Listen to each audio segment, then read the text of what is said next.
So hello everyone, I welcome you all to Study Niti and this is day 3 of our series which is prelims and mains. Prelims और mains की जो हमारी series चल रही है उसका ये डे 3 है एंड आई होप आपने पिछले 2 सेशंस बहुत ही अच्छे से किए होंगे.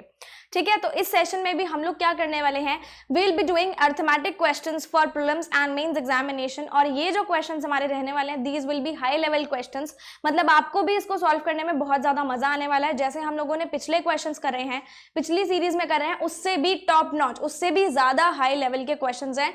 मतलब अगर आपका एग्जामिनेशन कितना भी वर्स आ जाए तो भी आपको एटलीस्ट कॉन्सेप्ट्स को अप्लाई करना तो आना ही चाहिए. उस पर्पज से मैंने आपको ये सेशन आज करवाना है. ठीक है, so this is about our application. This is study Niti application, जो आपको या फिर बोलो स्टडी नीति वेबसाइट आप गूगल क्रोम पे खोलोगे तो it will be type www.studyniti.com.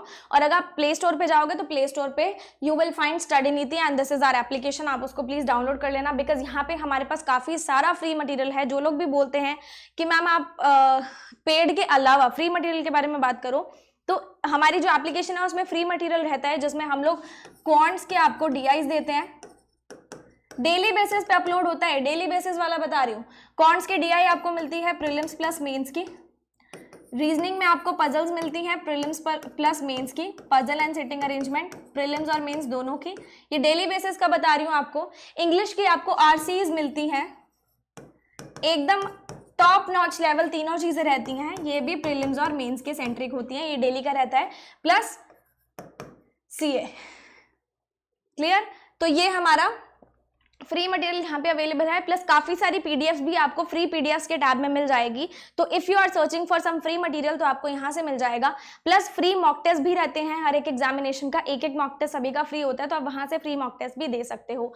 बाकी this is our new initiative which is crossword current affairs. इसमें करंट अफेयर्स के हम लोगों ने एक इनिशिएटिव लिया आपके लिए जिसके अंदर हम लोग आपको डेली, वीकली, मंथली पीडीएफ्स देंगे. थोड़ा सा ओवरव्यू देख लेते हैं. डेली की पीडीएफ रहेगी which will be in Hindi and English. सब कुछ हिंदी और इंग्लिश बायलिंगुअल में ही रहेगा, डेली बेसिस पे मिल जाएगी. वीकली करंट अफेयर्स आपको जैसे 1 से 7 हो गया तो 7 को अपलोड हो जाएगी, फिर 8 से 14 हो गया तो 14 को अपलोड हो जाएगी. मतलब जब एक हफ्ता खत्म होगा तब वीकली करंट अफेयर्स की पीडीएफ और क्विज आपको मिल जाएगी. प्लस मंथली भी आपको नेक्स्ट मंथ की 3 जून पे अपलोडेड मिल जाएगी PDF. And monthly current banking and financial news भी आपको मिल जाएंगी जो कि आपको 3rd ऑफ नेक्स्ट मंथ में मिल जाएगी. Plus daily MCQs, weekly MCQs and monthly MCQs भी आपके सामने रहेंगे. ये आपका ओवरव्यू है इस क्रॉसवर्ड करंट अफेयर्स का. आप इसको अपने आप भी पढ़ सकते हो. फाइनेंशियल एंड इकोनॉमिक अवेयरनेस के एमसीक्यूज मिलेंगे 50 क्वेश्चंस एवरी संडे. एंड अगर आपका कोई भी मेंस एग्जामिनेशन आता है तो उससे पहले आपको 10 मॉक टेस्ट यहाँ पे जनरल अवेयरनेस के of exam level mock test आपको यहाँ पे मिल जाएंगे. प्लस ये पीडीएफ्स A4 साइज में रहेंगी, आप इनको प्रिंट करा सकते हो. बाइलिंगुअल फॉर्मेट में रहेंगी तो हिंदी इंग्लिश में दिक्कत नहीं आने वाली है. वेल डिजाइंड रहेंगी, इन्फोग्राफिक्स, चार्ट्स, पिक्चर्स, उस फॉर्म में भी हमारे पास डेटा रहने वाला है. रॉन्ग क्वेश्चंस के लिए आपको क्विज में रीअटेम्प्ट मोड दिया गया है. एंड जो हमारे सॉल्यूशंस होंगे बिल्कुल एक डिटेल्ड फॉर्म में होंगे. प्लस आपको एनालिटिक्स भी मिलेंगे, कितने लोगों ने इसको अटेम्प्ट किया है और आपका कितना रैंक आया है. ठीक है, इन सभी एग्जाम्स के लिए बेनिफिशियल है. प्लस एक्सेसिबल है वेबसाइट और एप्लीकेशन दोनों में. तो ये था हमारा नया इनिशिएटिव. इसको प्लीज आप जाके चेक कर लेना, लिंक मैं आपको डिस्क्रिप्शन में दे दूंगी, एक बार चेक कर लेना. ठीक है, और 1 और 2 जून का आपको अवेलेबल भी दिया था तो आप वहां से एक डेमो पीडीएफ भी देख सकते हो. तो ये हमारे मॉक टेस्ट हैं वेबसाइट के, आप इनको भी देख सकते हो. बाकी सबके लिंक्स मैं आपको डिस्क्रिप्शन में दे दूंगी. ठीक है, this is the package. Yearly package हमारा रहेगा मॉक टेस्ट का, स्टडी नीति बैंकिंग स्पेशल पैकेज, उसमें ये सब रहेगा. तो बाकी सब चीजों के लिंक आपको डिस्क्रिप्शन में मिलेंगे, आप एक बार डेफिनेटली जाके जरूर चेक कर लेना. In this series will be doing prelims and mains. आज के सेशन में हम लोग करने वाले हैं अर्थमेटिक, और ऐसा रहने वाला है जैसे मैंने एक टॉपिक का ही प्री का क्वेश्चन लिया है, फिर उसका मेंस का लिया है, फिर नेक्स्ट टॉपिक का ही प्री का लिया, फिर उसका मेंस का लिया. इस तरीके से मैंने किया है. फर्स्ट क्वेश्चन हमारे पास है एवरेजेस या एवरेजेस का क्वेश्चन. पहला क्वेश्चन क्या कहता है, there is a total of 5 blocks. 5 blocks हैं हमारे पास. The weight of the first block is 300 kgs and weight of the second block is 30% higher. ये आगे आगे बात कर रहा है. सबसे पहले हम लोग 5 ब्लॉक्स बना लेते हैं.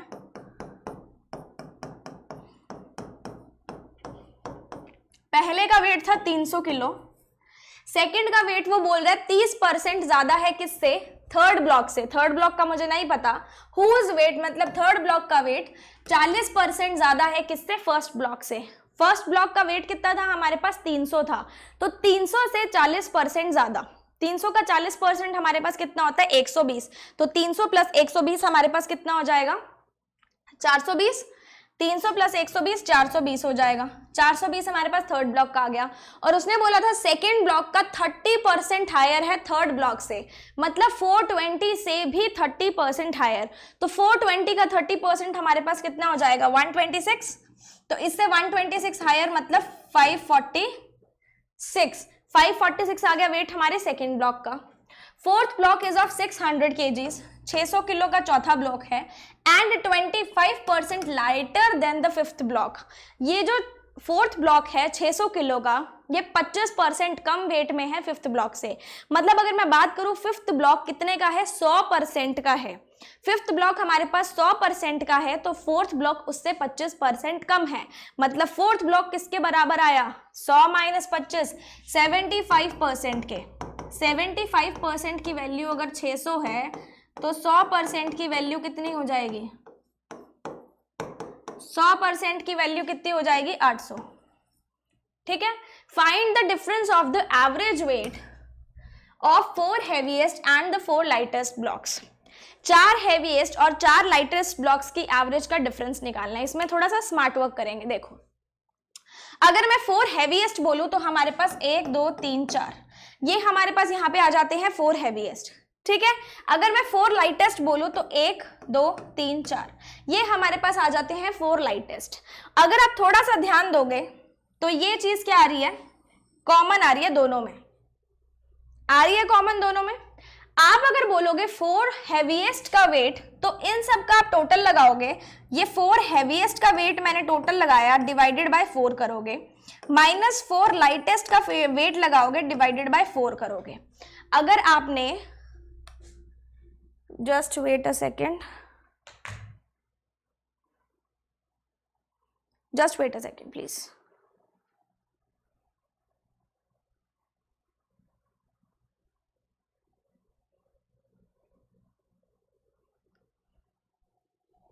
सॉरी, एक अर्जेंट कॉल थी।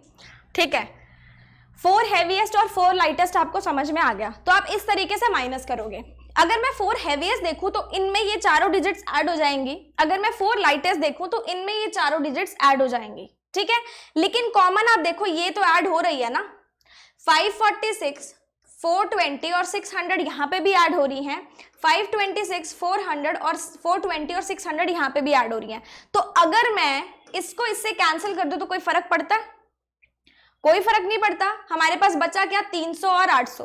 क्या बचा, 300 और 800। तो 800 बाय 4 माइनस 300 बाय 4 हमारे पास कितना हो जाएगा, 500 by 4 which is equals to 125 kgs। अब इसको मैं थोड़ा सा इलाबोरेटिव फॉर्म में बताती हूँ आपको।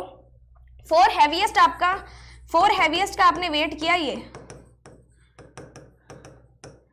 ठीक है, माइनस ये थोड़ा सा क्रॉस हो गया। 4 लाइटेस्ट का आपने वेट किया ये,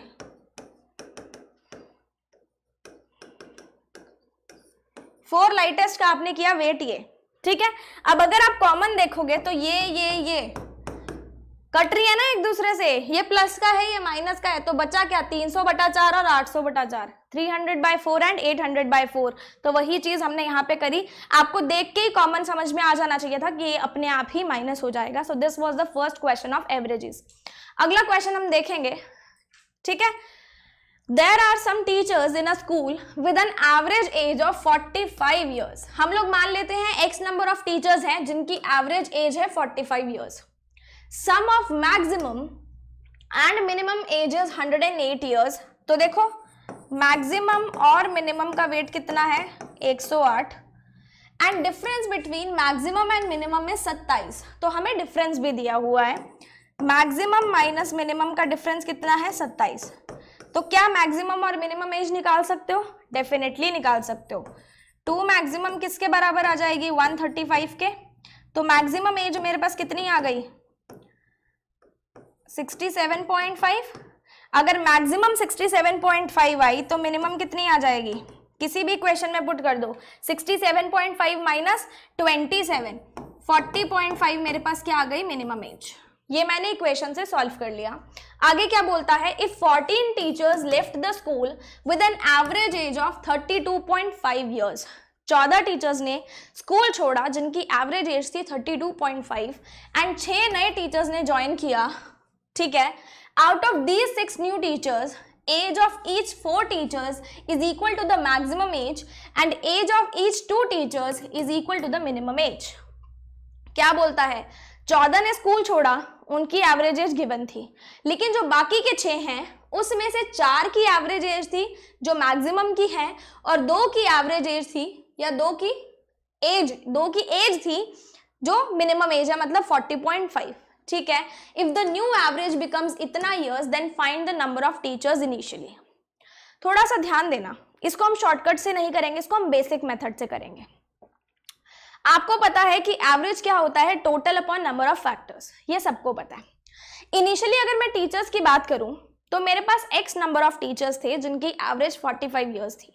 अगर मैं बोलूं उनकी टोटल एज क्या थी तो आप क्या बोलोगे, अगर मैं बोलूं उनकी टोटल एज क्या थी तो आप क्या बोलोगे, मैम 45 इंटू एक्स, 45x उनकी क्या थी, टोटल एज, ठीक है। अब 45x इनिशियली थी टोटल एज, क्लियर, 45x थी। मैं टोटल एज के रिस्पेक्ट में बात करूंगी, उसमें से 14 टीचर छोड़ के गए जिनकी एवरेज एज थी 32.5, तो 14 टीचर्स की टोटल एज कितनी होगी, 14 इंटू 32.5, टोटल एज के वेरिएंट में बात करेंगे। 6 टीचर और आए जिसमें से 4 की एज कितनी थी, जितनी मैक्सिमम एज है 67.5, और 2 की एज कितनी थी, जितनी मिनिमम एज है 40.5, तो इनकी 6 की टोटल एज भी आ गई हमारे पास, 6 की टोटल एज आ गई हमारे पास, ठीक है। और वो क्वेश्चन में बोलता है कि नया एवरेज मेरे पास कितना बना, 347/7 ईयर्स। एवरेज तो मुझे पता है, लेकिन एवरेज को टोटल बनाने के लिए मुझे क्या करना पड़ेगा, average age into number of teachers. यहाँ पे तो हमने देख लिया कि हमारे अकॉर्डिंग क्या बनता है। अब क्वेश्चन के अकॉर्डिंग देखो, हमारे पास x नंबर ऑफ टीचर्स थे जिसमें से 14 छोड़ के चले गए और 6 आ गए, तो x minus 14 plus 6, x minus 14 plus 6 कितना हो जाएगा, x माइनस 8। तो हमारे पास अब टीचर्स कितने रह जाएंगे, x माइनस 8, और उनकी एवरेज कितनी हो जाएगी, इतनी। क्वेश्चन के अकॉर्डिंग ये एवरेज होती है, हमने निकाली है ये, इन दोनों को इक्वल रखेंगे, x की वैल्यू आ जाएगी, वही हमें चाहिए होगी। तो 45x माइनस 32.5 इंटू 14 करना है, तो सबसे पहले 32.5 इंटू 10 हो जाएगा 325, फिर 32.5 इंटू 4 करेंगे, सबसे पहले इसका डबल किया 65 बन गया, फिर और डबल किया तो 130 बन गया, तो हमारे पास कितना आ जाएगा 455 प्लस 67.5 इंटू 4 करना है, सबसे पहले इसका डबल कर लेंगे, ये बन जाएगा 130, 7.5 बन जाएगा 15, 135 का फिर डबल करेंगे तो बन जाएगा 270, फिर 40.5 का डबल करेंगे तो 40.5 का डबल हमारे पास हो जाएगा 81, कितना आ गया 351, इक्वल्स टू हमारे पास क्या आ जाएगा,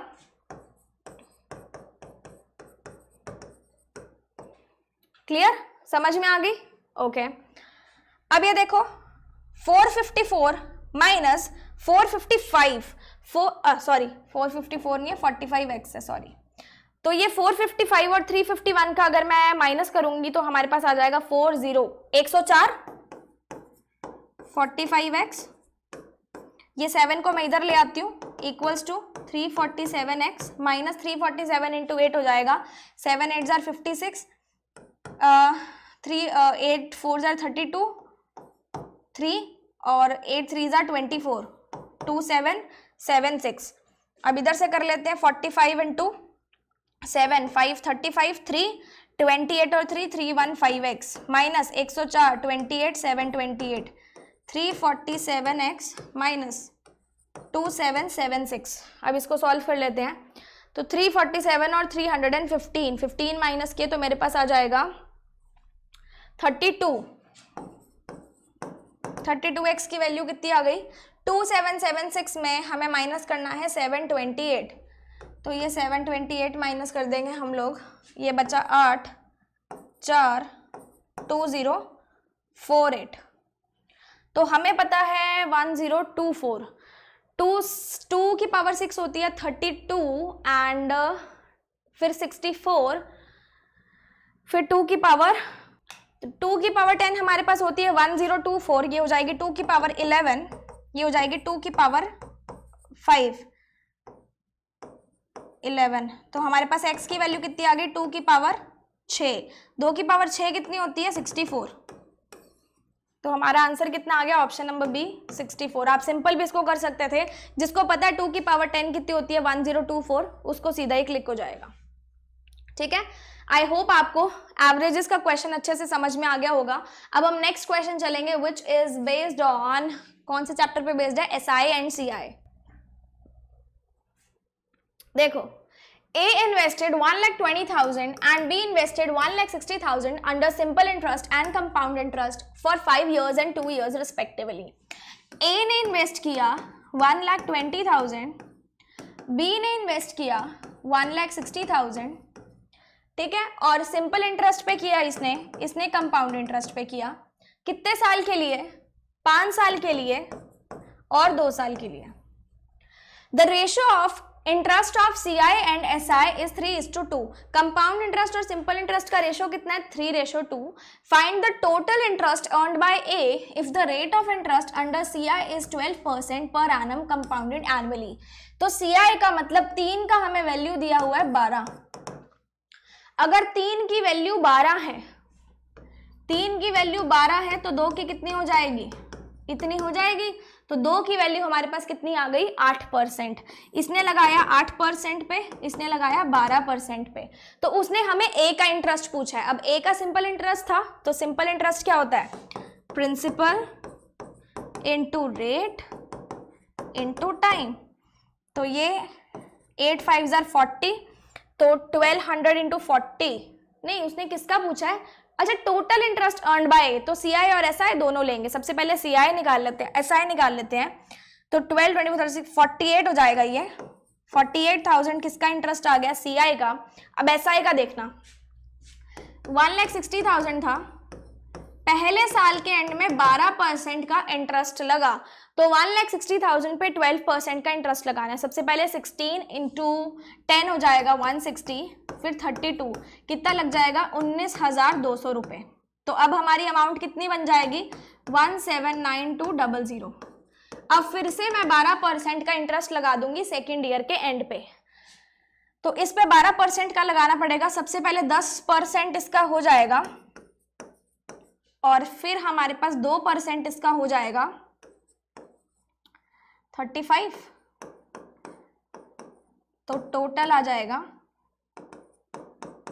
21504। तो टोटल इंटरेस्ट कितना हो जाएगा 19,200 प्लस 21504। तो 19 और 21 हो जाएगा 0, 40, 40 और 704, 40 704 हमारा हो जाएगा कंपाउंड इंटरेस्ट। तो सबसे पहले 48,000 था, 48,000 था, और उसके बाद कितना था 4074। तो इन दोनों को हम लोग ऐड कर देंगे, सीआई इतना आ जाएगा, एसआई इतना आ जाएगा। हमारा इंटरेस्ट क्या बन जाएगा 88,704 rupees. Option number C will be your answer. ठीक है, 88,704 रुपीज। आई होप आपको ये क्वेश्चन भी क्लियर होगा। और नेक्स्ट क्वेश्चन जो आने वाला है उसको थोड़ा सा आप ध्यान से करेंगे, क्योंकि वो क्वेश्चन बहुत ज़्यादा कंफ्यूजिंग रहने वाला है, मेंस एग्जामिनेशन का क्वेश्चन है। तो चलिए वो करते हैं, थोड़ा सा टाइम लेके सोचना। कैलकुलेटिव है। Farhani invested ₹4K4750 in Bank 1, earning simple interest for 5 years at 28% per annum. Bank 1 के अंदर 5 साल के लिए 28% पर एनम के हिसाब से 4K प्लस 4750 उन्होंने इन्वेस्ट कर दिया। देन ही withdraw all the interest from bank 1। Bank 1 से सारा का सारा सिंपल इंटरेस्ट निकाल लिया और इन्वेस्टेड 66.66%। 66.66% मतलब 2/3। 1 मिनट, कुछ ना ग्लिच आ रहा है, जस्ट 1 मिनट।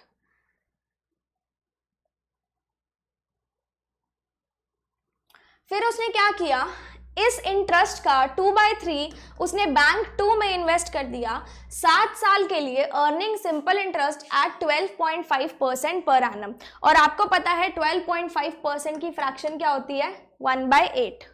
12.5% पर एनम बोलो या 1/8 बोल लो। और ये 1/8 मैंने इसलिए लिखा है क्योंकि ये सिंपल इंटरेस्ट है। सिंपल इंटरेस्ट में कोई भी कंपाउंडिंग नहीं होती, डायरेक्ट इंटरेस्ट निकलता है। And rest interest in bank 3 at 35% per annum for 2 years। Bank 3 में जो बाकी बचा हुआ इंटरेस्ट था, पूरे इंटरेस्ट का 2/3 उसने बैंक 2 में डाल दिया। मतलब बैंक 3 में कितना डाला होगा? 1/3। जो बैंक 1 से इंटरेस्ट मिला उसका 2/3 उसने बैंक 2 में डाल दिया, बचा हुआ 1/3 उसने बैंक 3 में डाल दिया 2 साल के लिए। Bank 3 do not close whether they are offering simple interest और कंपाउंड इंटरेस्ट। उन्होंने डिस्क्लोज ही नहीं किया कि वो सिंपल इंटरेस्ट दे रहे हैं या कंपाउंड इंटरेस्ट दे रहे हैं।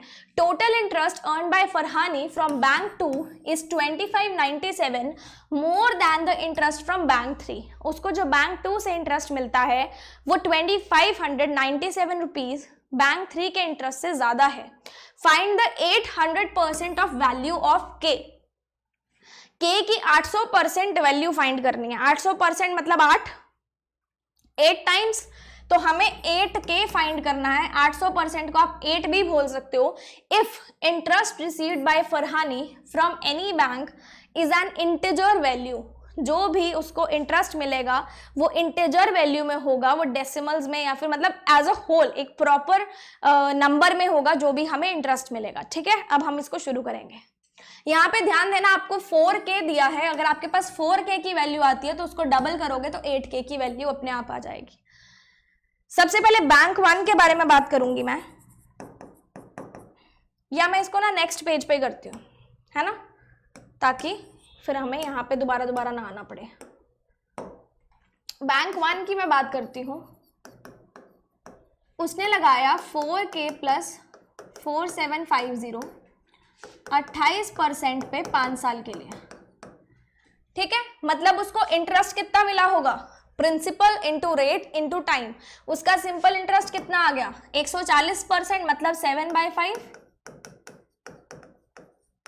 इसको हम लोग कट कर देंगे, ये 140 बन जाएगा। 140 और 100 से किससे कटेगा? 7/5 से। तो हमारे पास बैंक 1 से टोटल इंटरेस्ट इतना आया।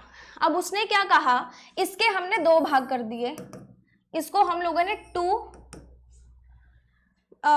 2 चीजों में डिवाइड कर दिया। पहला था 2/3 ऑफ दिस इंटरेस्ट, दूसरा था 1/3 ऑफ दिस इंटरेस्ट। अगर मैं 2/3 की बात करूंगी, वो उसने बैंक 2 में इन्वेस्ट किया था, और 1/3 की करूंगी तो वो उसने बैंक 3 में इन्वेस्ट किया था। ठीक है, बैंक 2 की अगर मैं बात करूं तो मेरे पास सिंपल इंटरेस्ट लग रहा था, तो बेसिकली उसका प्रिंसिपल क्या हुआ, यहां से उसने इंटरेस्ट निकाला। बैंक 1 का जो इंटरेस्ट था, ये उसका इंटरेस्ट था, उसका 2/3 उसने बैंक 2 में इन्वेस्ट किया। मतलब उसका प्रिंसिपल कितना बन जाएगा? बैंक 1 का इंटरेस्ट मल्टीप्लाई बाय 2/3। उसने 2/3 पार्ट उसका इन्वेस्ट किया, ये उसका बन गया प्रिंसिपल। रेट कितना था? 1/8। और टाइम हमारे पास कितना था यहाँ पे? 7 years। ठीक है, अब इस बैंक की बात करूंगी तो उसने 4K प्लस 4750 इंटू 7/5, ये था हमारा इंटरेस्ट। मतलब इसका प्रिंसिपल कितना बन जाएगा? इस इंटरेस्ट का 1/3, क्योंकि 2/3 इसने इन्वेस्टमेंट ले ली थी। ठीक है, ये इसका प्रिंसिपल बना। रेट इसका कितना है? 35% 2 साल के लिए। हमें नहीं पता सिंपल इंटरेस्ट है या कंपाउंड इंटरेस्ट है, तो इसके दोनों ही इंटरेस्ट निकाल के देखने पड़ेंगे। ठीक है, अगर सबसे पहले मैं इसको लेती हूँ कि इसने सिंपल इंटरेस्ट पे रखा, हम लोग केसेस बनाएंगे ना, हम लोग पहले देख लेते हैं इसने सिंपल इंटरेस्ट पे रखा। अगर ये सिंपल इंटरेस्ट पे रखेगा तो principal into rate into time क्या बन जाएगा? इसका क्या बन जाएगा? इसका सिंपल इंटरेस्ट बन जाएगा। ये जो बैंक 2 का है, ये इससे 2597 ज्यादा है। मतलब इन दोनों का अगर मैं माइनस कर दूंगी तो मेरे पास कितना आ जाएगा? 2597 आ जाएगा, दोनों का डिफरेंस। ठीक है, तो दोनों का डिफरेंस निकालना है। मैं क्या करूंगी, ये वाली जो चीज है ये बैंक 1 का इतना इंटरेस्ट मैं दोनों में से कॉमन निकाल लेती हूँ, निकाल लिया, ये मैंने कॉमन निकाल लिया। अब पीछे क्या बचा, 7 2s are 14 divided by 8 3s are 24 minus इधर क्या कॉमन बचा, 70 डिवाइडेड बाय 300, या मैं बोलूँ 7 डिवाइडेड बाय 30, और दोनों का माइनस की वैल्यू कितनी है 2597। ये हम केस ले रहे हैं जब उसने सिंपल इंटरेस्ट पे किया। इसको सॉल्व करके देख लेते हैं, 7 से इसको काट देते हैं, 7 3s are 21, 7 7s are 49, 7 1s are 7, ठीक है। तो ये हो जाएगा 4k इंटू 5 भी हम लोग इधर ही ले जाते हैं इसका, ये वाला, ठीक है, वो मैं उधर ही ले गई। इसको सॉल्व करेंगे तो हमें इसका एलसीएम लेना पड़ेगा, मैं लूंगी 120, दोनों का लोएस्ट कॉमन मल्टीपल, ये जाएगा 5 से 70 माइनस ये जाएगा 4 से 28 इक्वल्स टू 371 इंटू 5। ये कितना हो जाएगा 2, 42 बाय 120 इतना आ जाएगा। जस्ट वेट अ सेकेंड, तो इसको 3 के टेबल से काटेंगे तो ये आ जाएगा 14 40 7 20, 7 से कट सकता है, 7 5s are 35, 7 3s are, तो ये कितना हो जाएगा 53 इंटू 100, तो 5300 बन गया, माइनस में कर दूंगी 4750। हमारे पास 4k की वैल्यू कितनी आ गई, 50 माइनस की है, फिर मैंने किया 12 में से, तो 550 हमारे पास क्या आ गई 4k की वैल्यू। अब उसने बोला था जो भी उसको इंटरेस्ट मिलेगा किसी भी बैंक से वो एक इंटीजर वैल्यू होनी चाहिए। हम लोग बैंक 1 को इग्नोर करेंगे क्योंकि उसका बिल्कुल बेसिक इंटरेस्ट था, हम लोग बैंक 2 या 3 पे चेक करके देखेंगे, ठीक है। हम लोग सबसे पहले बैंक 2 पे चेक करेंगे क्योंकि हमारे पास ये नहीं पता कि बैंक 3 का सिंपल इंटरेस्ट है या नहीं है। बैंक 2 को अगर मैं सिंपल इंटरेस्ट पे चेक करके देखूं, मेरे पास 4k की वैल्यू आई 550, ठीक है। तो 4k पे 550 रख दो आप लोग यहाँ पे, अगर मैं इसके अंदर 550 ऐड कर दूंगी तो मेरे पास 50 50 100 5300 आ जाएगा ये। तो 5300 मल्टीप्लाई बाय 7/5, हमें ये देखना है कि ये इंटीजर वैल्यू है या नहीं है। अब देखो 5300 और इनको काटना है, तो सबसे पहले 5 से काटेंगे तो ये बन जाएगा 1060, 3 से नहीं कटेगा, 8 1s are 8, 8 से भी नहीं कटेगा, मतलब ये हमारे पास नीचे वैल्यू में क्या आ रहा है 24। इसको अगर मैं काटूंगी तो ये 4 बन जाएगा, फिर हमारे पास आएगा 4 से काटूंगी तो 4 2s are 8, 4 6s are 24 and 4 5s are 20, यही बनेगा हमारे पास। फिर भी हमारे पास नीचे क्या बच रहा है 3 बच रहा है, मतलब ये पूरा इससे कैंसिल आउट नहीं होगा, मतलब हमारे पास इंटरेस्ट की इंटीजर वैल्यू यहाँ पे नहीं आएगी क्योंकि हमारे पास सारा का सारा डेटा जो है एक दूसरे से कैंसिल आउट नहीं हो रहा। उसका मतलब क्या है कि बैंक 3 ने अपना जो इंटरेस्ट है वो सिंपल इंटरेस्ट नहीं रखा, बैंक 3 ने लगाया कंपाउंड इंटरेस्ट। अगर अब मैं कंपाउंड इंटरेस्ट की बात करूंगी इसके अंदर, यहां से इसको चेंज कर देते हैं, ठीक है। तो हमारे पास क्योंकि वैल्यू नहीं है ना, प्रिंसिपल की वैल्यू नहीं है, तो फिर वो बेसिक तरीके से करना मुश्किल हो जाता है। अगर हमें इंटरेस्ट निकालना पड़ता है, हमारे पास 35% 2 सालों का इंटरेस्ट है, तो उसको कैसे निकालते हैं, x plus Y plus X into Y, मतलब प्लस 35 इंटू 35 डिवाइडेड बाई 100। हम लोग इंटरेस्ट ऐसे निकालते हैं ना, जब भी हम लोग किसी भी चीज की कंपाउंडिंग करते हैं, कोई भी इंटरेस्ट कंपाउंडेड निकालते हैं, तो अगर इंटरेस्ट 35% 2 साल के लिए लगा है, मतलब 2 इयर्स की कंपाउंडिंग हुई है, तो 35 plus 35 plus 35 into 35 divided by 100, जो हम लोगों ने सक्सेसिव वाला केस किया हुआ था ना प्रॉफिट एंड लॉस में, आपको याद होगा। तो यहाँ पे सक्सेसिव के पर्पज से हम लोग इंटरेस्ट कैलकुलेट करते हैं। हमारे पास इंटरेस्ट कितना आ जाएगा 70 प्लस 12.25 विच मीन्स 82.25%। ये हमारे पास 2 साल का सीधा सीधा इंटरेस्ट आ गया। मतलब अब हमें ना तो टाइम फैक्टर लेना है क्योंकि 2 साल का हमने फैक्टर ले लिया, ना ही इंटरेस्ट फैक्टर लेना है, सीधा सीधा क्या लग जाएगा इसका 82.25%। ये हमारा कंपाउंड इंटरेस्ट आया। अब वो बोलेगा कि सिंपल इंटरेस्ट और कंपाउंड इंटरेस्ट का माइनस करके क्या आएगा 2597। सबसे पहले हम लोग कॉमन निकाल लेंगे वही चीज।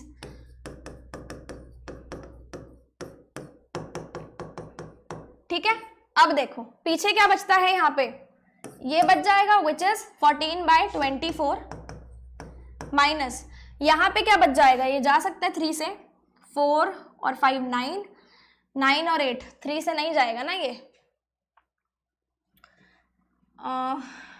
4 12, 12 और 5 17 नहीं जाएगा, तो 82.25 डिवाइडेड बाय 300 हमारे पास कितना था 2597।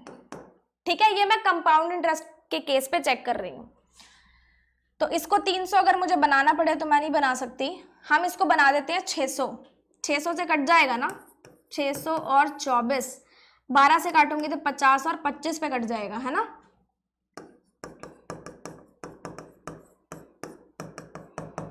एलसीएम हम इसका ले लेते हैं 600, 25 पे चला जाएगा ये, है ना। तो 25 पे जाएगा तो 25 × 14, 25 × 14 करना है, तो 250 और 100 कितना हो जाएगा 350 माइनस इसका डबल कर देंगे तो 0.54, 164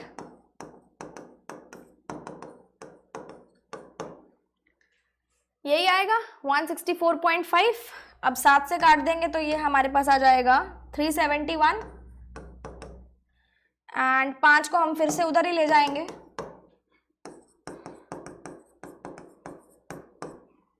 इसको सॉल्व कर लेते हैं। 164.5 करना है तो ये आ जाएगा 6 नहीं 5, ये आ जाएगा 9 8,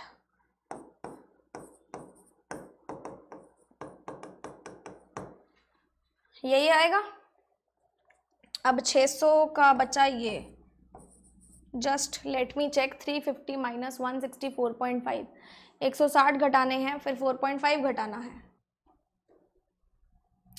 इतना तो सही चल रहा है। तो 185.5, इसको 0.5 ही रहने देते हैं, ठीक है। मल्टीप्लाई बाय 2 करेंगे तो ये कट जाएगा 371 से, फिर 600 को उधर ले जाते हैं, 600 × 5 हो जाएगा 3000, 3000 × 2 हो जाएगा 6000, तो हमारे पास 4K की वैल्यू कितनी आ जाएगी 250, ये हो गया, और 2250 या 1250 4K की वैल्यू हमारे पास आ गई 1250। अब इसको चेक करने की जरूरत इसलिए नहीं है क्योंकि हम लोगों ने सिंपल इंटरेस्ट पे चेक करके देख लिया था, हमारा आंसर नहीं आया था, मतलब डेफिनेटली कंपाउंड इंटरेस्ट ही लगा होगा, ठीक है। तो अब चेक करने की जरूरत नहीं है, जिसको डाउटफुल लग रहा है वो चेक करके देख सकता है। वैल्यू हमें निकालनी थी 8K की, 4K की अगर वैल्यू 1250 है तो 8K की वैल्यू हमारे पास कितनी हो जाएगी 2500। Option number D will be your answer. अच्छी खासी कसरत हो गई है हमारी इस क्वेश्चन में, बट कोई बात नहीं, ऐसा क्वेश्चन अगर पेपर में आ जाता है तो वो अटेम्प्ट करने लायक ही होता है, क्योंकि मेंस एग्जामिनेशन में टाइम हमारे पास ज़्यादा होता है क्वेश्चन सॉल्व करने के लिए। अगर आप ऐसे क्वेश्चन पे इन्वेस्ट करके भी 2 नंबर ले सकते हो तो that is really a good thing, क्योंकि 2 नंबर का तो क्वेश्चन ये वाला आएगा ही आएगा। अगला क्वेश्चन देखो हमारा है टाइम डिस्टेंस स्पीड पे। A man covered 3/5 of his journey at 3/5 of his usual speed. हम लोग क्या मान लेते हैं कि उस आदमी की यूजुअल स्पीड क्या थी x, ठीक है, और उसने जर्नी कितनी कंप्लीट करी होगी 100%, क्योंकि यहाँ पे ना तो मुझे स्पीड के बारे में दिया है, अच्छा डिस्टेंस के बारे में उसने दिया हुआ है, डिस्टेंस का बाद में देखते हैं। 60% of remaining at 2/5 of his usual speed and remaining 4/5 of his usual speed. Thus he is late by 4 hours than his actual time of arrival. If the total distance covered by man is 250 kilometre, तो हमें उसकी usual speed find करनी है। सबसे पहले देखो chart बना के करेंगे। 250 किलोमीटर उसने कवर करना था, उसने 3 पार्ट्स में किया। पहले पार्ट में उसने 3/5 अपनी जर्नी का पूरा किया। 3/5 का मतलब 60%, या इसका 3/5 मान लो तो हमारे पास कितना आ जाएगा 150, 3/5 150 आ गया, ठीक है। 60% ऑफ रिमेनिंग एट 2/5, थोड़ा ध्यान देना, उसने 60% ऑफ रिमेनिंग बोला है, तो 250 में से अगर 150 कवर किए बचे कितने 100, 100 का 60% मतलब 60 किलोमीटर उसने 2/5 ऑफ इट्स यूजुअल स्पीड पे किया। हमने मानी उसकी यूजुअल स्पीड थी x। अगर पहले उसने 3/5 ऑफ इज यूजुअल स्पीड पे किया तो उसने कितने पे किया होगा, या फिर हम लोग इसको मान लेते हैं 5x, क्योंकि हमारे पास डिनोमिनेटर में 5 आ रहा है। अगर हमें राउंड अप करना है हम इसको कुछ भी मान सकते हैं, x भी मान सकते हैं। 5x अगर उसकी यूजुअल स्पीड थी, वो चलता है 3/5 ऑफ इज यूजुअल स्पीड पे। 5 का 3/5 कितना हो जाएगा 3x, मतलब उसकी स्पीड यहाँ पे कितनी हो जाएगी 3x। ठीक है, 60% ऑफ रिमेनिंग का 60% उसने कितने पे कवर किया 2/5 ऑफ इज यूजुअल स्पीड। तो 5x का 2/5 कितना हो जाएगा 2x। एंड रिमेनिंग कितना बचा हमारे पास 40 उसने किस पे कवर किया 4/5 ऑफ हिज यूजुअल स्पीड। 4/5 का मतलब 4x स्पीड पे। Thus he was late by 4 hours than his actual time। वो अपने एक्चुअल टाइम से 4 घंटा लेट था। ठीक है, एक्चुअल टाइम से 4 घंटा लेट था, मतलब अगर वो 250 किलोमीटर 5x पे कवर करता तो वो 4 घंटे पहले पहुंच जाता। मतलब हमें उसने डिफरेंस दिया है दोनों के ही टाइम का। अगर मुझे टाइम निकालना है इसके अकॉर्डिंग, तो टाइम क्या होता है डिस्टेंस अपॉन स्पीड। पहले पार्ट का टाइम होगा 150 बाय 3x, सारों को प्लस करना पड़ेगा। दूसरे का 60 बाय 2x और तीसरे का क्या होगा 40 बाय 4x। अगर मैं इस केस के हिसाब से चलूंगी और अगर उसके यूजुअल स्पीड के हिसाब से चलूं तो टाइम उसका हो जाएगा 250 by 5x which is equals to 50 by x। Clear?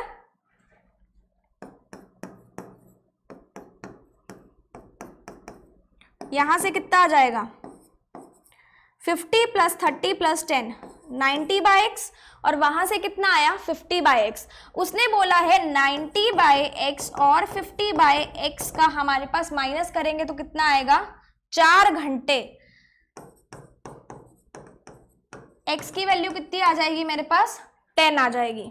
x की वैल्यू 10 आई तो हम लोग क्या उसकी यूजुअल स्पीड निकाल सकते हैं।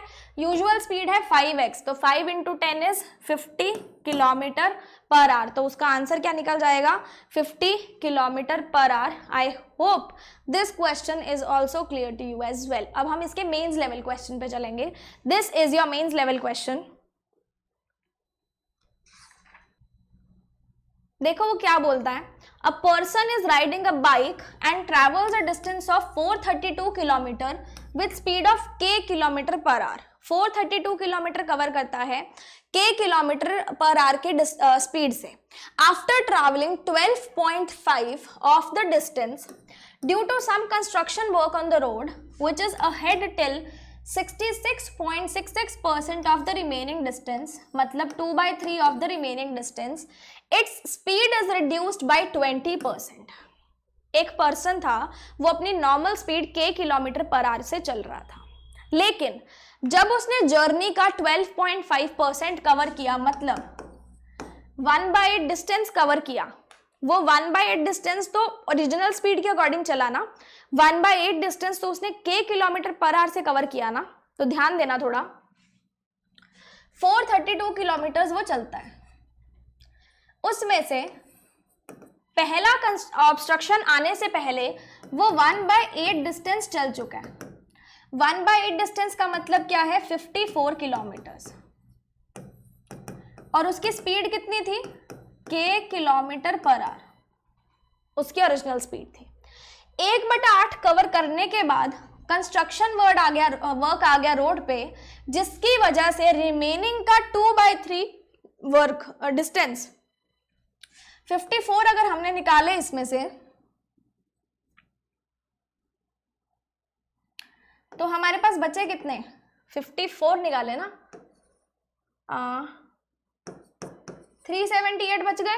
ठीक है, 50 निकाले तो बचे 380 और 382, 4 निकाले तो बचे 378। ठीक है, 378 का 2/3, उसने क्या बोला था रिमेनिंग का 2/3, इसका 2/3 डिस्टेंस, 2/3 कितना हो जाएगा 3 से करेंगे तो 126, 3 से करेंगे तो 126, 126 का डबल कितना हो जाएगा 2 52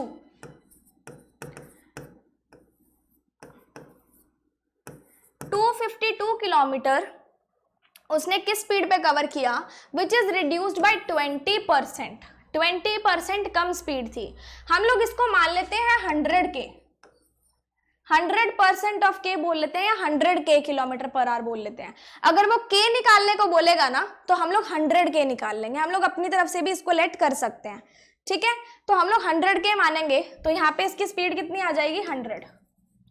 अब उसने बोला इसमें उसकी स्पीड 20% से घट गई, तो उसकी स्पीड कितनी हो जाएगी, 80 के किलोमीटर पर आवर। 100 के में से 20% घटाए, 80 के आ गए, ठीक है। After covering this distance there is a traffic jam, so its speed reduced by 16.66%, जो होता है 1/6 के बराबर of the previous speed, and completed the journey with this speed. अब क्या होता है, उसकी स्पीड रिड्यूस हो जाती है 1/6 से प्रीवियस स्पीड के कंपैरेटिव। हमारी प्रीवियस स्पीड कितनी थी, 80 किलोमीटर पर आवर, उसकी स्पीड 1/6 रिड्यूस होती है। अगर किसी की स्पीड 100% में से 66.66% रिड्यूस होती है तो उसको फ्रैक्शन में कैसे लिखेंगे, 1 - 1.6, मतलब अब उसकी स्पीड कितनी बन जाती है, 5/6, 5/6 बन जाती है। तो 80 के किलोमीटर पर आवर का 5/6 करना है। 5/6 बोल लूं या फिर बोल लूं तो ये 3 हो जाएगा, ये 40 हो जाएगा। कितना हो जाएगा, 200/3। बाकी बचा हुआ 1/3 डिस्टेंस, मतलब कितना किलोमीटर, 126 किलोमीटर। स्पीड इसकी क्या रहती है, 200/3 के किलोमीटर पर आवर। समझ में आ गई। If he covers the whole distance with the average speed which is 20% more than the initial speed, initial speed हमने मानी थी 100 के, वो बोल रहा है 20% ज्यादा, मतलब 120 के। अगर ये इतने डिस्टेंस को इस स्पीड पे कवर करता है तो वो 6.6 घंटे लेस लेता है। तो हमें इनिशियल स्पीड उसकी बतानी है, मतलब दोनों का माइनस करना है। सबसे पहले इसका हम लोग क्या निकालेंगे, टाइम, क्योंकि हमें टाइम फैक्टर दिया हुआ है। इसका टाइम कितना हो जाएगा, डिस्टेंस अपॉन स्पीड, इसका हो जाएगा डिस्टेंस अपॉन स्पीड, फिर इसका हो जाएगा डिस्टेंस अपॉन, 1 मिनट उल्टा लिख दिया ना मैंने,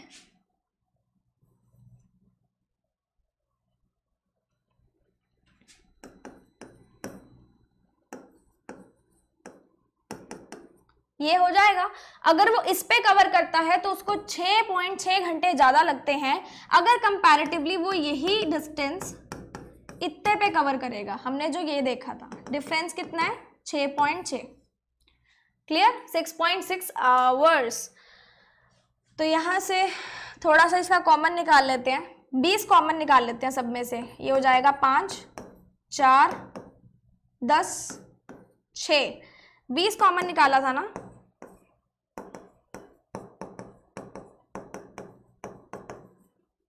इसको काट सकते हैं ना, काट ही देते हैं। 6 are 24 and 3 are प्लस, ये हो जाएगा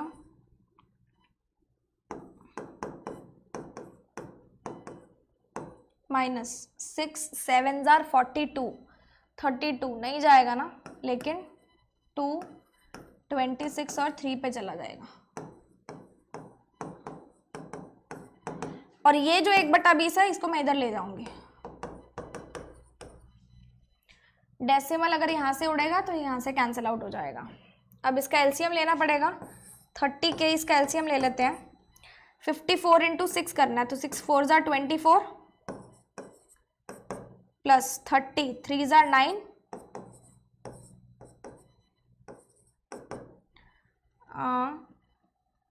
ये हो जाएगा 3,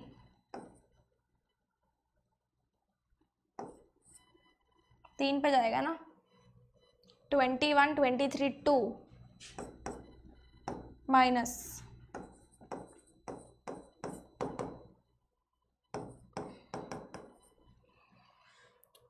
okay okay So this was 432, right?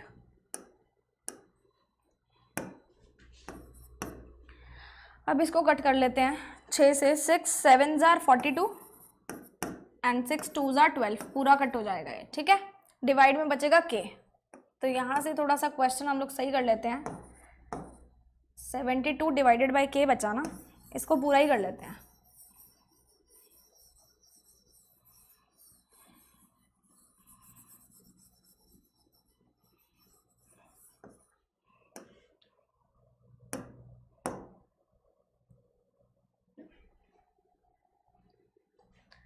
तो ये डिवाइड बाई के और ये 10 है, तो 10 हमारा एलसीएम आ जाएगा, प्लस 10 मतलब 630 plus 126 into 3 is 133 78 minus 72, it will be 720 और के 6.6 इंटू, हम लोगों ने 1/20 कॉमन लिया ना, तो 1/20 का 20 मैं उधर भेज दूंगी, ये 20 यहाँ पे बन जाएगा, या फिर मैं बोलूँ 10 और k भी उधर भेज दूँ तो ये 200 k बन जाएगा। इसको ऐड कर लेंगे तो ये हो जाएगा 108 और 630 8 3 738 738 और 720 का माइनस हो जाएगा 18 इसमें हम लोग और ऐड कर देंगे तो ये बन जाएगा 396। 6 पे काटूंगी तो ये बन जाएगा 6, या फिर 11 से काटूँ तो बन जाएगा 36 और ये बन जाएगा 6, फिर 6 पे बन जाएगा, तो k हमारा आ जाएगा 6/20 और हमने वैल्यू निकालनी थी 100k की।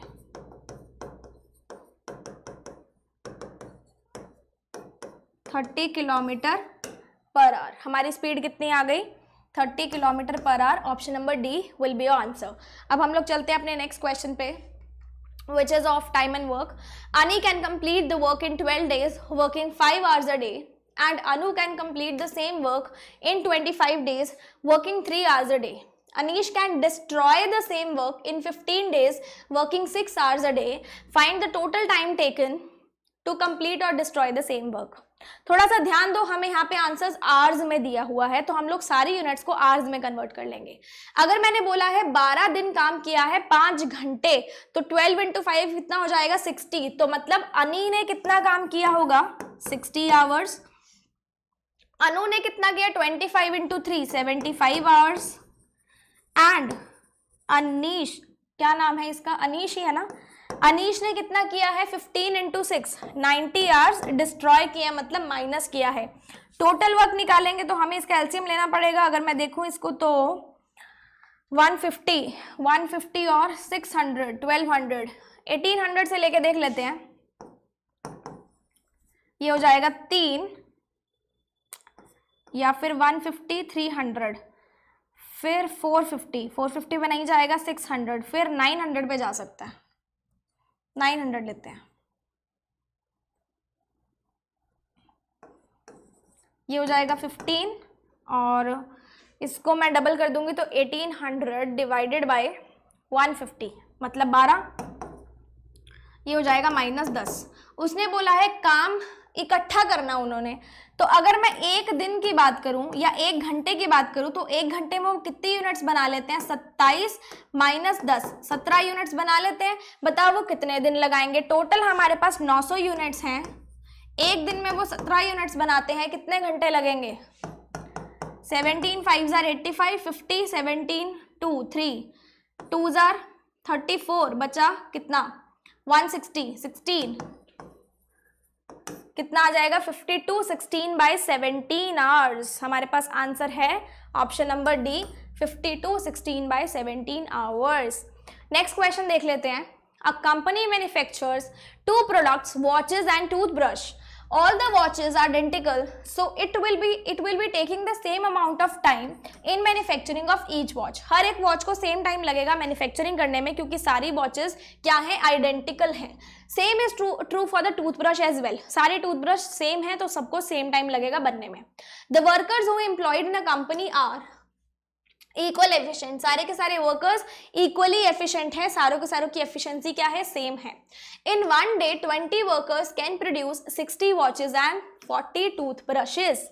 एक दिन में, मैंने यहाँ पे जगह ही नहीं दी ना, एक दिन में क्या क्या काम हो जाता है, 60 watches and 40 toothbrushes.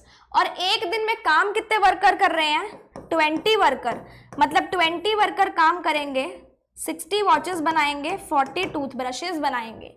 In 2 days 45 workers can produce 180 watches and 225 brushes. 2 दिन के अंदर हमारे पास बनती हैं 180 वॉचेस प्लस 225 ब्रशेस। और 2 दिन के लिए काम कौन कर रहा है, 45 वर्कर्स बनाते हैं 180 वॉचेस एंड 225 टूथब्रशेस लिख देते हैं। In 6 days, 25 workers can manufacture A watches and B toothbrushes if the value of A minus B is minimum as possible। तो हमें वैल्यू निकालनी है A plus B की। सबसे पहले यहां से थोड़ा सा देखना शुरू करते हैं कि एक्चुअल में हमारे पास काम कितना हो रहा है।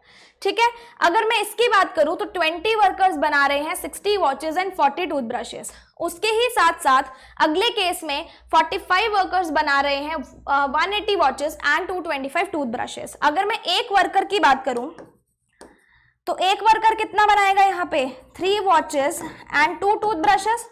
और अगर यहाँ पे एक वर्कर की बात करूं 4 वॉचेस एंड कितना आ जाएगा यहाँ पे 25, ये 5 जरा, अच्छा 2 दिन है ना तो हमारे पास 90 वर्कर्स काम करेंगे ना। एक दिन के लिए अगर 45 है तो 2 दिन के लिए 90 वर्कर्स हो गए ना, तो 90 से करेंगे तो एक वर्कर कितना आ जाएगा, 2 वॉचेस और 2.5 टूथब्रशेस, यही आ जाएगा। ठीक है, अब उसने बोला है हर एक वर्कर की एफिशिएंसी क्या है, सेम है, मतलब इसकी भी सेम है, इसकी भी सेम है, मतलब 3 वॉचेस प्लस 2 टूथब्रशेस किसके बराबर हो जाएगा, 2 वॉचेस प्लस 2.5 टूथब्रशेस। वॉच किसके बराबर आ गई, 0.5 टूथब्रशेस के। अगर मैं रेशो निकालने को बोलूं तो वॉच और टूथब्रश का रेशो कितना आ जाएगा, 1/2, क्योंकि हर एक वर्कर की एफिशिएंसी क्या है, सेम है। वॉच और टूथब्रश का रेशो आ गया 1/2, मतलब अगर एक वॉच बन रही है तो उसके साइमल्टेनियसली 2 ब्रशेस बनेंगे। तो अब इसको किसी में भी पुट कर दो, चाहे इसमें कर दो चाहे इसमें कर दो, टोटल वर्क मतलब एक वर्कर कितना बना लेगा, 3 × 1 प्लस 2 × 2। तो एक वर्कर कितनी यूनिट्स बना लेगा, 3 + 4 7 units, which consist of watches and toothbrushes as well. मैंने इसको 1 और 2 ही लिखा है, आप इसको 1x और 2x भी ले सकते हो। तो यहाँ पे उसने कितनी यूनिट्स बना ली, 3 और 4, मतलब 7 यूनिट्स एक वर्कर बना लेता है। ठीक है, अब उसने बोला है 6 days में 25 workers can manufacture A watches and B toothbrushes. 6 दिन में 25 वर्कर्स 8 वॉचेस और B टूथब्रशेस मैन्युफैक्चर करते हैं। हमें वैल्यू बोलना, if value of A minus B is minimum possible. हमें मिनिमम पॉसिबल का मतलब क्या बताएं, मिनिमम पॉसिबल होती है 0, मतलब A और B की वैल्यू क्या होनी चाहिए, सेम। अगर वो बोलेगा मिनिमम पॉसिबल सेम, मतलब हमारे पास मिनिमम पॉसिबल आ रहा है, तो उसका मतलब क्या होता है कि हमारे पास A और B की वैल्यू क्या है, सेम है, मतलब इसका आंसर क्या आना चाहिए, 0 आना चाहिए। समझ में आ गया, मतलब यहाँ पे A वॉचेस और B टूथब्रशेस है तो उसको मैं A वॉचेस और A टूथब्रशेस भी बोल सकती हूँ। ठीक है, गॉट इट। अब इसको देखो थोड़ा सा,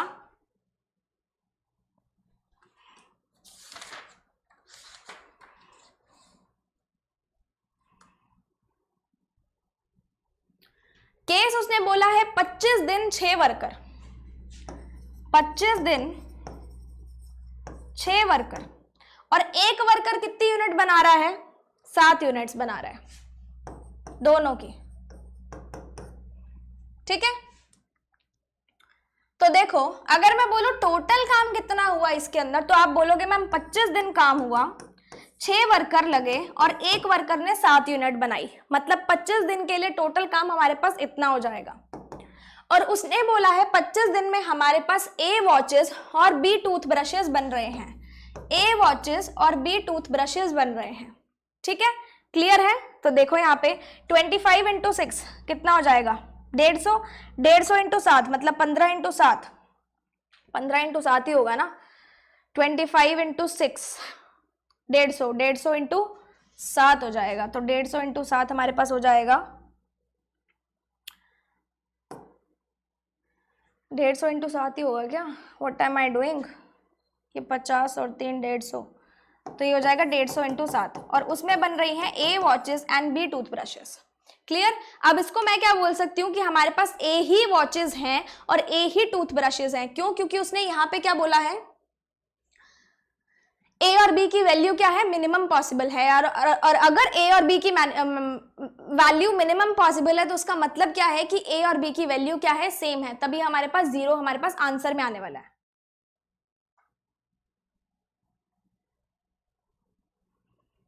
ठीक है, तो ये हो जाएंगी A watches and B toothbrushes. Watches को हमने लिया था 1 और टूथब्रशेस को हमने लिया था 2, तो यहां पे क्या कर देंगे, टूथब्रशेस को 2 लिया था, वॉचेस को 1 लिया था, A प्लस 2B, या मैं इसको बोल दूं A प्लस 2A, क्योंकि B को A ले सकते हो तभी मिनिमम पॉसिबल आएगी।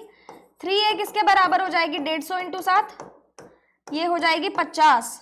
तो A की वैल्यू मेरे पास कितनी आ गई, 350।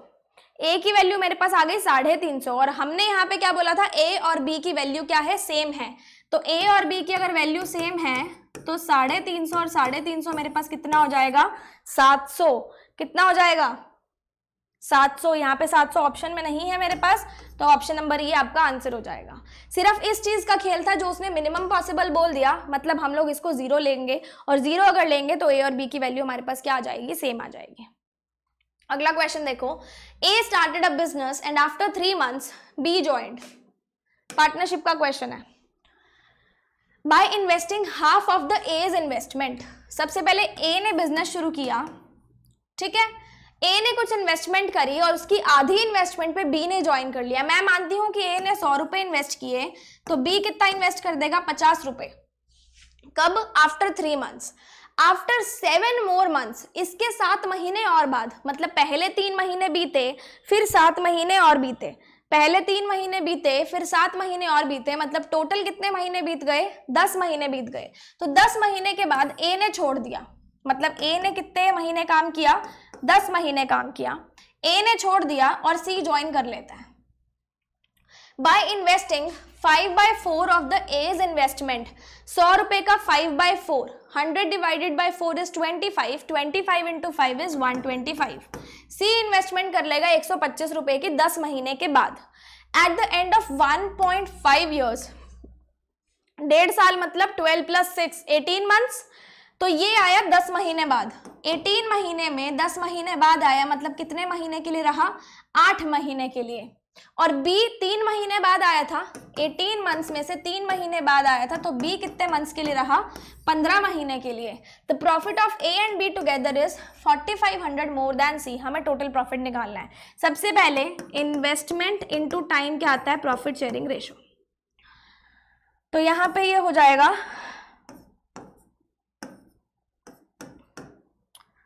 फिर हो जाएगा 4, 20:15:20, मतलब 4:3:4। उसने बोला है A और B का जो टोटल प्रॉफिट है, मतलब ये जो टोटल प्रॉफिट है 7 रुपए का, ये C से 4500 ज्यादा है, मतलब 7 रुपए 4 रुपए से कितना ज्यादा है, 4500। अगर 3 की वैल्यू 4500 है तो हमें किसकी निकालनी है, टोटल प्रॉफिट। टोटल प्रॉफिट कितना हो जाएगा, 8 + 3 11 की वैल्यू निकालनी है, तो 11 की वैल्यू कितनी हो जाएगी, 11 की वैल्यू कितनी हो जाएगी, 16500। Option number D will be your answer. ठीक है, लास्ट क्वेश्चन पे चलते हैं। थोड़ा अच्छा क्वेश्चन है। Sumit and Vijay entered into a partnership business with the capital of ₹X and X + 12,000। Sumit और विजय ने पार्टनरशिप में एंटर किया इतनी कैपिटल से। तो यहाँ पे हम लोग लिख लेंगे सुमित X रुपीज से एंटर किया और विजय था ना X + 12,000 से एंटर किया। आफ्टर 1 ईयर, 1 साल बाद राजेश और अजय भी ज्वाइन कर लेते हैं with the capital of X + 8,000 and Y। 1 साल के बाद, ये हमने बात की है 1 साल की, दूसरे साल में हमारे पास राजेश और कौन ज्वाइन करता है, अजय ज्वाइन कर लेते हैं। इसकी x + 8000 है और इसकी y है। इसको नीचे लिखते हैं हम लोग, है ना।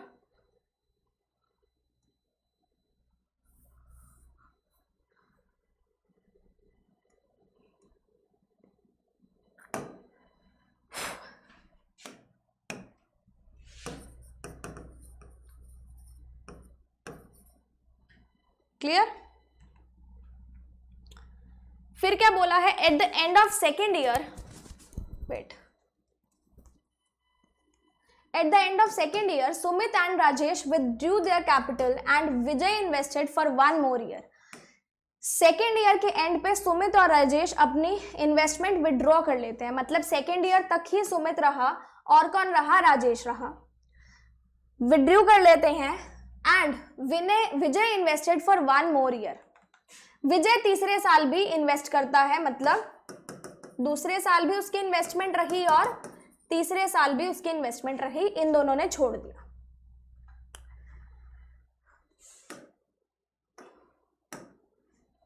आगे क्या बोलता है, Sumit, Rajesh and Vijay got the profit in ratio 8, 6 and 21। Sumit, Rajesh और विजय का प्रॉफिट है 8, 6 और 21। अगर सुमित, राजेश और विजय की मैं बात करूं तो सबसे पहले देखो,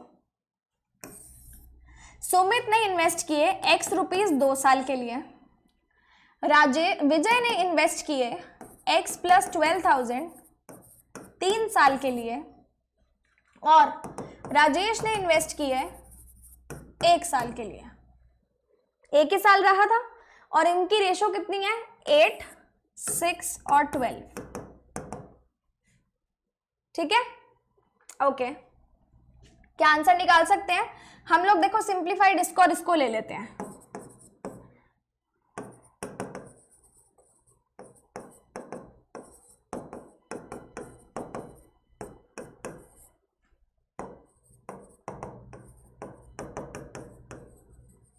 x की वैल्यू कितनी आ जाएगी, 16,000।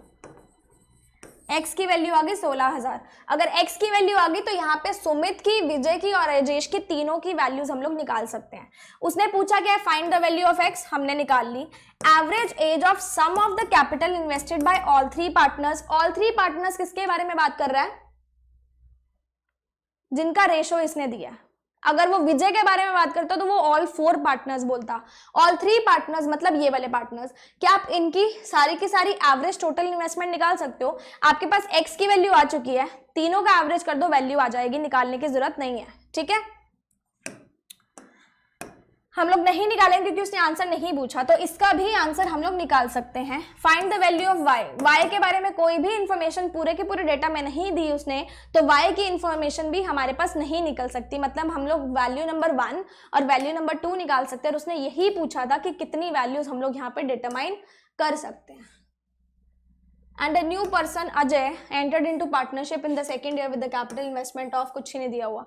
ठीक है, तो यहीं तक ही था ये, दोनों वैल्यूज हमने निकाल ली। y के बारे में उसने कुछ भी नहीं बोला, तो y की वैल्यू हम लोग नहीं निकाल सकते। ठीक है, तो this was all for today. हमने 10 क्वेश्चंस पूरे कर लिए, अच्छी खासी मेहनत हो गई आज हमारी। थोड़ा सा लंबा सेशन था but it was worth it, क्योंकि हम लोगों ने अच्छे क्वेश्चंस किए, हाई लेवल क्वेश्चंस किए, एंड आई होप आपको ये क्वेश्चंस पसंद आए होंगे। बाकी के 2 सेशंस भी अगर नहीं देखे तो देख लेना, और इस वीक में हम लोग यही सीरीज करने वाले हैं, प्रीलिम्स और मेंस की। और अगर आपको बहुत अच्छी लगती है ये सीरीज तो हम लोग इसको आगे भी कंटिन्यू करते रहेंगे। ठीक है, so this was all for today. बाकी जो भी लिंक्स मैं प्रोवाइड करूंगी डिस्क्रिप्शन में, वो आप एक बार प्लीज देख लेना, एंड हमारी एप्लीकेशन भी डाउनलोड कर लेना टू गेट फ्री मटेरियल, क्योंकि हम लोग डेली बेसिस पे भी और फ्री पीडीएफ्स में भी हमारा मटेरियल अपडेट करते रहते हैं। तो एप्लीकेशन भी डाउनलोड कर लेना, लिंक्स आपको सारे डिस्क्रिप्शन में मिल जाएंगे। This was all for today, मिलते हैं नेक्स्ट सेशन में। Till then stay tuned, good luck, stay happy and bye bye.